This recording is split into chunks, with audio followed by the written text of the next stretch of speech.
Assalamualaikum warahmatullahi wabarakatuh. Selamat datang di channel Suara Gaib. Masih bersama saya Bang Fei.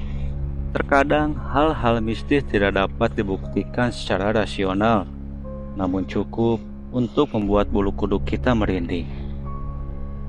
Kisah ini adalah kisah lanjutan dari kisah sebelumnya. Jadi jika teman-teman ingin memahami kisah ini, silahkan simak kisah sebelumnya. Dan tanpa lama-lama lagi, kisah lanjutan ini akan kita mulai.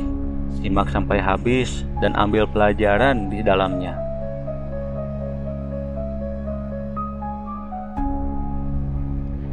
Sebelum saya memutuskan untuk kembali pindah ke kontrakan lama, saya berpamitan kepada Bu Yeti, sang pemilik rumah tersebut. Bu Yeti bertanya alasan saya kenapa harus pindah sebelum masa kontraknya habis. Dan Bu Yeti sanggup untuk mengembalikan sisa uang sewa yang sudah saya bayar selama setahun penuh, karena saya hanya tinggal selama kurang lebih 4 bulan. Tapi Bu Yeti tetap ingin tahu alasan saya memutuskan kontrak rumah tersebut. Sebenarnya saya tidak ingin menceritakan hal mistis yang terjadi di rumah itu kepada Bu Yeti, karena merasa tidak enak dan mungkin hanya dianggap alasan saya saja. Tapi Bu Yeti memaksa saya untuk tetap menjelaskan alasan saya. Saya kira Bu Yeti sebenarnya sudah tahu ada apa di rumah itu. Sampai akhirnya saya pun menjelaskan semuanya kepada Bu Yeti, tanpa ada yang dilebih-lebihkan. Setelah mendengar alasan saya, tiba-tiba saja Bu Yeti menangis dan pergi ke belakang rumahnya dan meminta saya untuk menunggu sebentar di ruang tamu. Saya dan istri saya saling bertatapan seakan bertanya apa yang sedang terjadi. Tak lama kemudian, Bu Yeti kembali sambil membawa sebuah bingkai foto. Entah foto siapa yang dia bawa. Bu Yeti kembali duduk dan menjelaskan semuanya kepada saya sambil menangis terisak.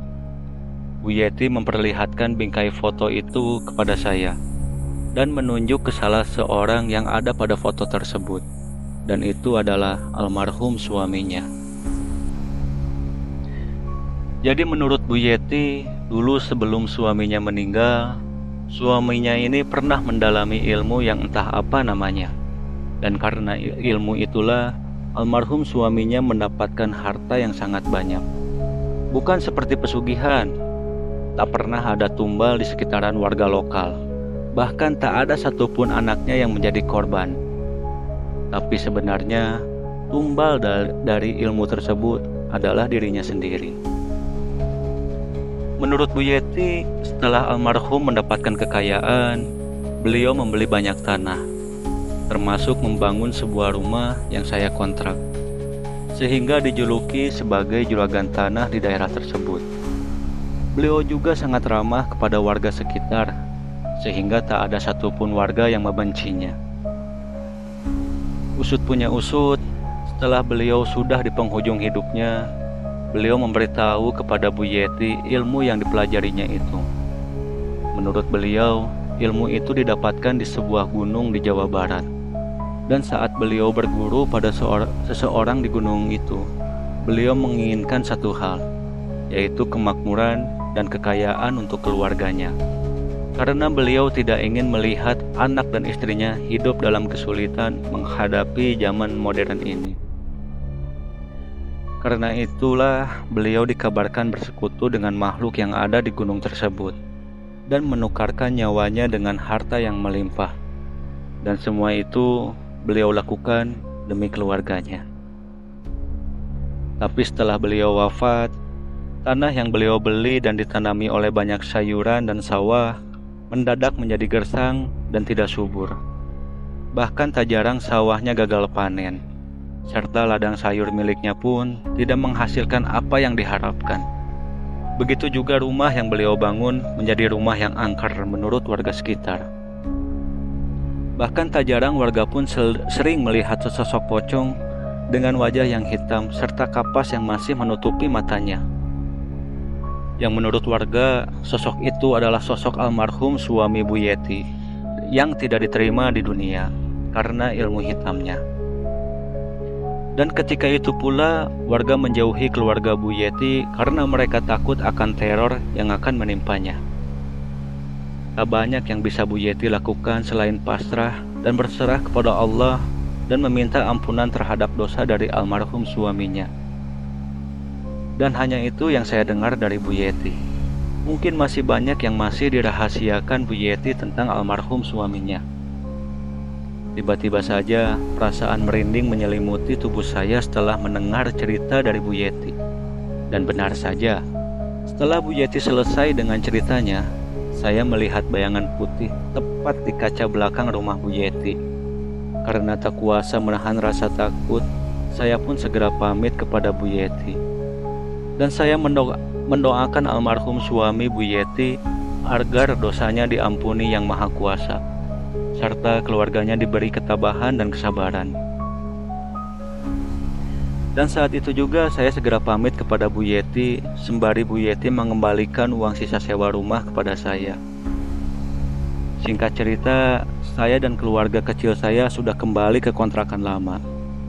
Setelah selesai membereskan barang dan menidurkan si buah hati, sebenarnya istri saya ingin mengajak saya bercerita tentang apa yang dialaminya. Namun di situ karena sudah lelah, saya pun meminta agar bercerita di keesokan harinya. Tapi karena masih jam 8 malam dan istri saya belum mengantuk, dia memaksa saya untuk mendengarkan ceritanya. Akhirnya saya pun mengalah dan akan mendengarkan ceritanya. Jadi menurut istri saya, sebenarnya saat pertama masuk ke rumah itu bersama Pak Asep, istri saya mencium bau yang sangat busuk di dalam rumah tersebut. Tapi dia memilih untuk diam, karena dalam pikirannya mungkin di dalam ada bangkai tikus. Maklum, karena sudah kosong selama 2 tahun. Tapi istri saya merasa heran, karena dia merasa hanya dirinya saja yang mencium bau itu. Tapi semua itu tidak digubris oleh istri saya. Dan saat hari pertama kita tinggal di rumah itu, istri saya sering melihat kekelebatan bayangan putih di setiap sudut rumah. Kadang di dapur, di ruang tamu. Bahkan menurut istri saya, ketika dia hendak mandi, selalu saja terlihat bayangan putih itu sedang berdiri diam di pojokan. Lalu istri saya pun menutup kembali pintu kamar mandi dan berdoa.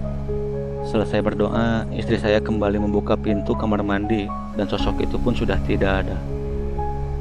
Bahkan ketika siang hari di saat saya sedang bekerja, istri saya pernah mendapati banyak belatung di bawah sofa, yang mana saat itu tidak ada bangkai atau bau apapun. Dan lagi-lagi istri saya berdoa memohon perlindungan kepada Yang Maha Kuasa. Dan anehnya setelah berdoa, belatung-belatung itu tiba-tiba saja mati. Dan segeralah istri saya itu membersihkannya. Setelah 3 bulan tinggal di rumah itu, istri saya pernah mengalami hal yang sama seperti saya, yaitu ketindihan.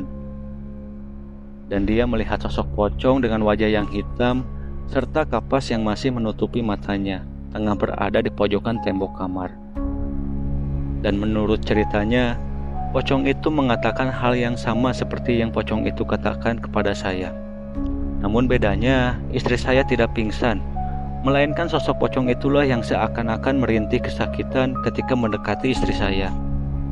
Dan entah mengapa sejak kejadian itu, istri dan anak saya tidak merasakan hal-hal mistis lagi. Mungkin itu dikarenakan istri saya yang sangat berpegang teguh kepada Sang Pencipta, tak lepas dari doa memohon perlindungan kepada Yang Maha Kuasa. Tapi berbeda dengan saya, yang lalai akan kekuatan doa. Dan mungkin itu sebabnya pocong itu membalik meneror kepada saya. Karena di saat itu, hanya saya yang jauh dari agama dan meremehkan kekuatan doa.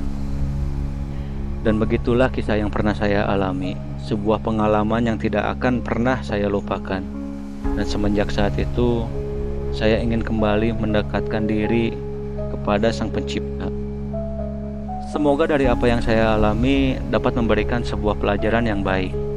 Terima kasih kepada channel Suara Gaib yang telah bersedia membawakan kisah saya.